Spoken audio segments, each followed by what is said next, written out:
We are soon coming up on a new season and it will eventually start getting cooler. And I feel like it's always a good time of year to really assess some style do's and don'ts. Like fashion or don't like fashion, these tips can really help you maximize your wardrobe and feel good in the clothing that you are wearing. And these tips could help you steer clear of buying a few things that you're probably going to regret later on. Let's get started. Your coat or your outerwear is the first thing people see whenever you go somewhere, so do consider it part of your outfit. Even though you'll probably be removing it once you get to wherever you're going, it's still part of your first impression, so I would always consider it part of your outfit and consider how it looks with what you're wearing. Speaking of coats, when you're wearing dresses, generally longer coats look more elevated, a little more sophisticated. When you're wearing pants or jeans, usually a cropped jacket is the way to go. But you could also do a long jacket here as well. That's just a general rule of thumb. There's always exceptions. Don't buy something just because it's on sale. We will get to end of season sales and sometimes they're great. I do find a lot of shorts in end of season sales that I'm like amazed at the prices, but you really only want to buy things that you love, that fit you really well, and that you need. Don't buy it just because it's on sale. Do make sure your closet reflects your life. If 80% of your life is spent at an office job, 80% of your clothing should pretty much be things that you could wear to that office job. If you work from home 40 hours a week, then your closet should reflect that, and not necessarily, you know, a bunch of sweatpants, but probably just more elevated basics that you can wear working from home but still feel pretty put together. If you're wearing the same trendy, trend-driven outfit that you were wearing 5 years ago, there's a very good chance that it looks a little bit dated right now. And you probably need to go in and mix up those pieces, maybe mix them in with some classics, swap one of them out for something more current. There's many ways you can do this without completely replacing your closet. It'll update your outfit and make your look a little more fresh. Shoes should always be considered part of your outfit and not an afterthought. This is definitely a past mistake of mine. If you're wearing an amazing outfit, but then you go down to your shoes and they're dirty, or they're like super casual compared to the rest of your outfit, like say those rubber flip-flops and you're wearing them with a really nice outfit, it just kind of throws the whole thing off. Now on the flip side, if you have a very casual outfit, but you pair that outfit with a more elevated pair of shoes, it can really turn that outfit into something very stylish. Do wear outfits that might be a complete fashion fail. And what I mean by that is if you are trying to figure out your personal style, or if you love fashion, or you know, you just like to do the thing, it's okay to wear things that are questionable and that you might come back from that event or that outing and be like, you know, I don't think that that was a great outfit. It really helps you hone in on what you do like, and it also helps you find really unique outfits and styles for yourself that nobody else can recreate. All of the very fashionable people out there have definitely worn outfits that a lot of us would be like, I don't think I like that.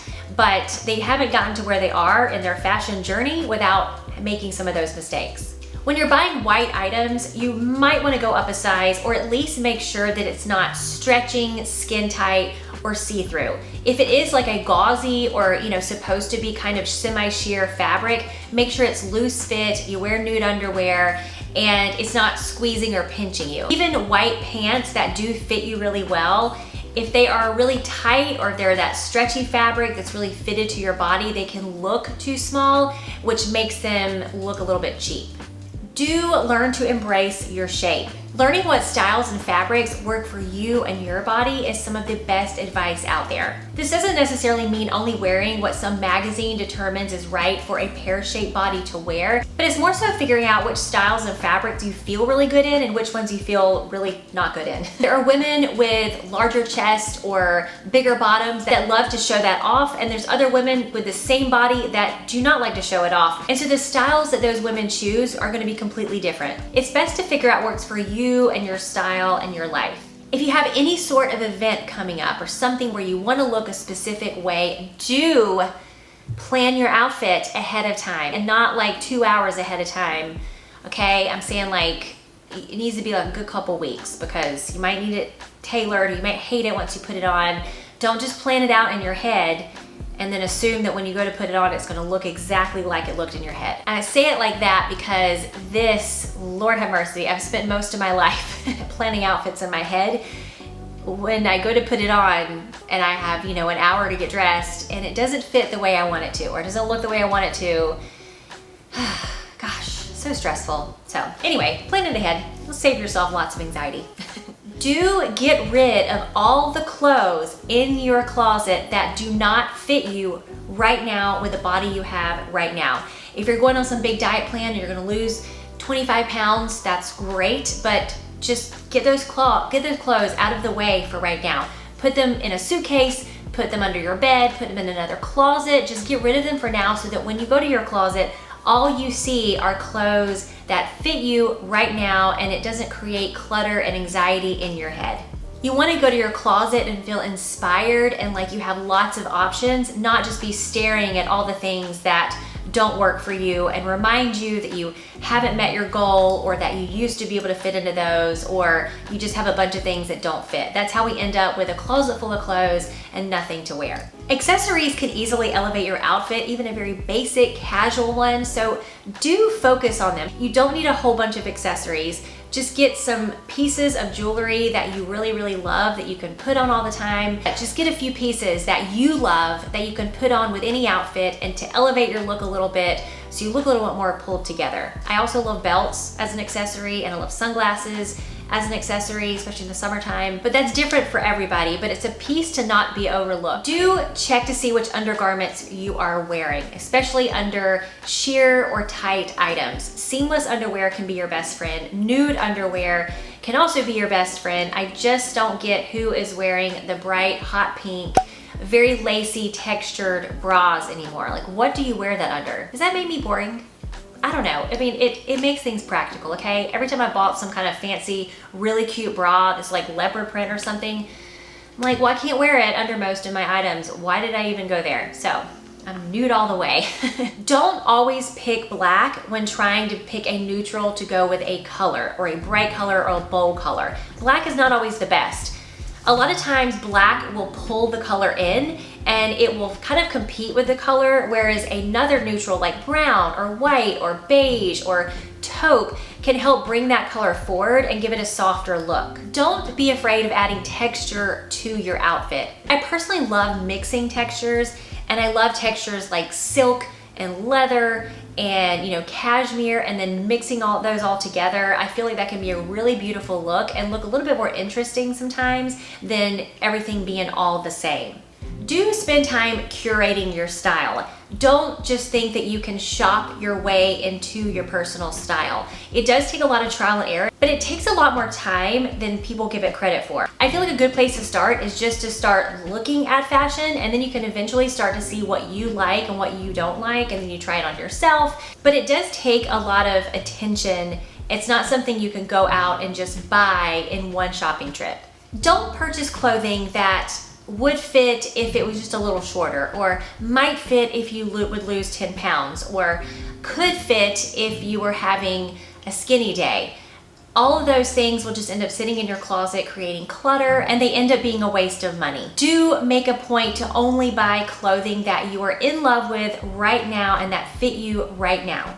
Do assess your closet each season to figure out what you actually need, or if you even need anything. This keeps you focused on what you actually need to glue your wardrobe together, rather than getting distracted by all the shiny objects when you go shopping, what's the latest, what's on the mannequin, and then buying something and you already have 7 of those in your closet, but you have no pants. Don't wash your clothes as often as you've been washing them. I'm just assuming that you wash your clothes after every wear or every other wear, but you really don't have to, and you really probably shouldn't, because even if it's a very high quality garment, more times you go throw it in that washing machine and dryer and it's spinning around and around. It's gonna decrease the quality of the fibers and the fabric faster than it would if you didn't do it as many times. A good rule of thumb, you know, of course there are exceptions, especially in the summertime when it's just super hot and everybody's kind of like, you know, sweating outside.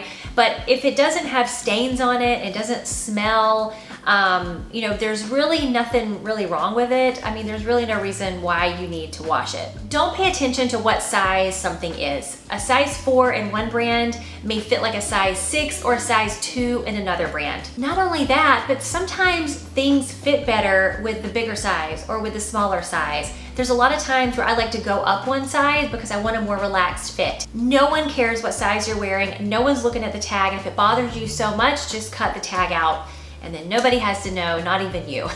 Do try to create balance in your outfit. So if you're wearing a very loose fit top, try to wear more fitted bottoms. Or if you're wearing some very loose fit bottoms, try to wear a more fitted top. Or if everything is pretty relaxed fit, try to bring it in at the waist. Or just have your whole outfit be more relaxed, body skimming rather than all baggy or all tight. This can take a lot of experimentation and also has to do with your proportions and how you like things to fit, but it is a wonderful skill to master. Don't go so deep into a trend that you end up regretting it later. And what I mean by that is maybe you find a trend that you're like, I really like this, I really resonate with cutout tops or cutout whatever, which has been a big trend for a long time. You don't really need 30 of them. You probably don't need to go out and buy 30 even though you love this trend, because eventually it is a trend and you're gonna get tired of it. You're gonna get tired of it and it will eventually start to look dated at some point, who knows when. Keep it to 1 or 2 because you're not gonna wear those cutout tops every single day, all day. Do consider the care of a garment as much as the size and fit and quality of it before you purchase it. If an item has to be dry cleaned and it has so many embellishments on it that might fall off, or something that requires a lot of care and you just don't see yourself spending that much time taking care of that garment, don't buy it. Do make sure the clothes that you have in your closet are comfortable. If they are uncomfortable, you will wear them once, okay? You will wear them once, but after you spend the entire night hiking up your strapless bra or adjusting your strap or itching your side or stumbling around in the high heels that you never want to ever wear again because your feet are about to fall off, you're not going to wear that outfit again. It will sit and hang in your closet and you just won't wear it anymore and it'll be a waste of money. So if you make comfort a priority, comfort, and you love it, makes you feel good, then you will eliminate a lot of things that you would normally buy and you'll only buy things that you really, really love. Do make sure you steam and iron your clothes. Don't run around with a whole bunch of wrinkles unless you're wearing linen or a crinkly fabric that's kind of supposed to be wrinkled looking. You just kind of want to make sure you run a steamer over it before you walk out of the house. Do periodically edit your closet. This might be redundant based on some of the other tips that I have said, but you do need to periodically edit your closet, pull out the things that are not working, or maybe they used to work, but you just have not wanted to wear that in the last 6 months. Put it away or sell it or donate it, or just get it out of your closet so that you are only left with things that are really working for you right now. So those were 25 tips that hopefully will help you in your style journey, or just as we approach a new season and you might be getting excited about all the new shiny fashion items that are out there. But just consider these things before you go make any more purchases and really look at what you have first. And then you can really know what you need and really know what you don't need, and maybe help you maximize your closet a little bit more this upcoming season. And let me know if you liked this video. Give it a thumbs up if you liked it, or a thumbs down if you didn't. And consider subscribing, and definitely add some more style tips below, some do's and don'ts that I forgot or I left out. I love hearing from you, and I will see you next time.